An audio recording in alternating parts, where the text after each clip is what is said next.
ابھی حال ہی میں ایک جگہ پہ مجھے ایک ٹاک دینی تھی، تو میں نے ٹاک دے کے جب اترا تو اس کے بعد ایک اور ٹاک تھی ایک اور صاحب کی، اور وہ صاحب بڑے جوش میں اسٹیج پہ چڑھے، غصے سے بھرے ہوئے تھے. اچھا بڑی حیرانگی ہوتی ہے نا جب انسان کہیں آگے آڈینس بیٹھے ہوئے ہوں، آپ بات کرنے جا رہے ہیں، تو بجائے کہ مسکراتا چہرہ لے جانے کی بجائے آپ لے جاتے ساتھ اور غصے میں آ کے تقریر شروع کریں. جوشیلی غصے سے بھری انہوں نے تقریر شروع کی.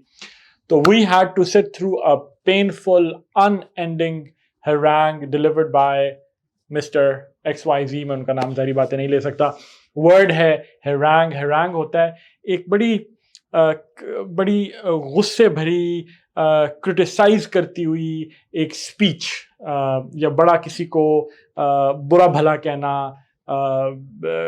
کرٹیسائز کرنا. یہ ناؤن بھی ہے، harangue ناؤن بھی ہے، harangue verb بھی کے طور پہ بھی یوز ہو سکتا ہے کہ the principal at the college harangued the students for coming late every day مثلا. تو آپ اس کو ایز اے verb بھی یوز کر سکتے ہیں. ورڈ ہے harangue.